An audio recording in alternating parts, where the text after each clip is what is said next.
Bueno, durante estos videos vamos a continuar hablando de otros dos huesos que son el esfenoides y el hueso occipital. Son los que vamos a manejar durante esta sesión de videos.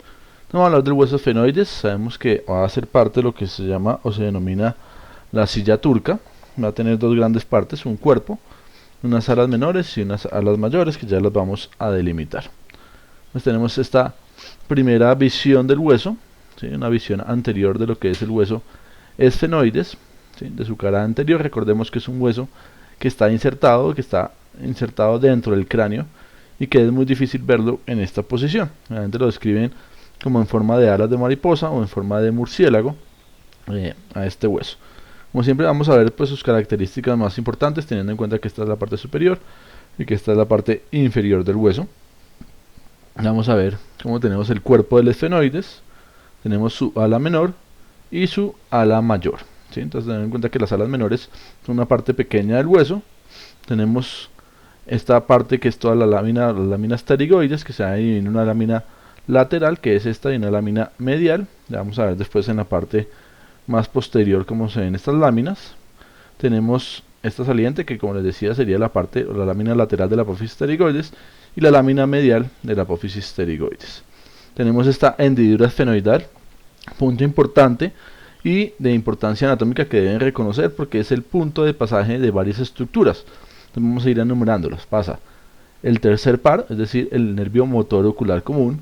Pasa el cuarto par, es decir, el nervio patético. Pasa la primera rama del quinto par, es decir, la parte oftálmica del nervio trigémino. Y pasa el sexto par, que es el nervio motor ocular externo, acompañados por la vena oftálmica. Es decir, pasan una gran cantidad de estructuras y recuerden que son varias, y porque esta hendidura es una estructura pues, de una buena dimensión. También tenemos ahí delimitado lo que es el agujero óptico, donde va a pasar el segundo par craneano, que es el nervio óptico, junto con la arteria oftálmica. Tenemos estos agujeros que alcanzamos a ver acá, como el agujero redondo mayor, que también va a ser sitio importante, un paso de la segunda parte del nervio trigémino. Bien, vemos acá esta parte o partes que tienen que ver o que están relacionadas con el paso del conducto de la parte carotidia, el conducto carotidio, ¿sí? Y la apertura también que tiene que ver o está relacionada con el seno esfenoidal. Vemos esta porción que es la porción o la espina del hueso esfenoides, que le da el nombre a uno de los agujeros que está cerca de ella, que se llama el agujero espinoso o redondo menor. Ya después lo vamos a ver cuando vamos el cráneo completo. En esta cara, que ya es la cara, nuevamente la otra cara, la cara posterior del hueso, ¿sí? Vamos a delimitar nuevamente algunas estructuras. Tenemos el dorso de la silla turca, esto lo que está más adelante es lo anterior, esto es posterior, ¿sí? Y nuevamente esto es externo y esto obviamente es interno. Entonces este es el dorso de la silla turca. Ahí vemos donde se va a alojar la glándula hipofisiaria o pituitaria también llamada. Entonces es como todo ese contexto, ya después vamos a ver cómo se arma. El cuerpo del esfenoides, nuevamente las alas menores, la hendidura esfenoidal o fisura orbitaria superior, recordemos que es la misma estructura. Tenemos las alas mayores del esfenoides, tenemos la lámina lateral de la apófisis pterigoides, la lámina medial con su gancho de la apófisis pterigoides. Tenemos nuevamente de este lado la ala menor, y ahí no se alcanza a ver, pues debería verse un poquito de lo que es el agujero óptico. Y finalmente vamos a observar cómo pues, se delimita esta porción articular, que se va a articular con el hueso vomer para formar una articulación de tipo esquindilesis. Bien, vamos a continuar entonces con el hueso occipital, que es un hueso impar. Como característica importante tiene el foramen magno, una estructura bastante importante dentro de lo que es el sistema nervioso, y la fosa cerebelosa, donde se aloja el cerebelo. Entonces vamos a ver acá esta visión donde tenemos nuevamente el hueso esfenoides articulado con el hueso occipital. Por lo tanto, esta es la parte posterior y esta es la parte perdón, anterior. En esa parte anterior entonces delimitamos este gran agujero que se llama el agujero magno, delimitamos toda esta porción, ¿sí? Que es toda esta porción basilar de esta, donde se va a alojar todo lo que tiene que ver con la protuberancia, donde va a estar el tallo cerebral, ¿sí? tenemos esta protuberancia occipital interna, o también la confluencia, también conocida como la confluencia de los senos venosos.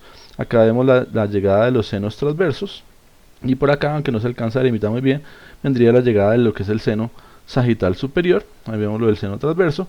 Vemos esa fosa cerebelosa, donde se aloja, o como les decíamos, a alojarse el cerebelo, y vemos este agujero donde se ve atravesando este señalador, que es conocido como el conducto del hipogloso o conducto condilio anterior, que está en la cara anterior. Ya vamos a ver una parte del occipital que se llama los cóndilos del occipital. Vemos la parte externa, entonces acá vemos los cóndilos. Entonces vamos a ver que por detrás del cóndilo hay un agujero, se llama el agujero condilio posterior, y por delante de los cóndilos hay un agujero que es el agujero condilio anterior, que es el mismo conducto del hipogloso. Nuevamente el agujero magno, la protuberancia occipital externa, ¿sí? Vemos esta línea occipital inferior. Vemos, acá no la alcanzamos a ver, pero esta es la línea occipital superior. Acá vemos la porción escamosa del hueso occipital, ¿sí? Y vemos acá algo de lo que habíamos hablado, de esos agujeros condilios, el anterior y el posterior. Entonces, en los posteriores videos ya vamos a empezar a ver la visión general. Es de anotar que nos falta por ver dos huesos, que son el hueso etmoides, y también nos falta por delimitar bien lo que es, o lo que tiene que ver con el hueso parietal. Estos dos huesos ustedes los van a estudiar de manera voluntaria, de manera obligatoria para la clase, ¿sí?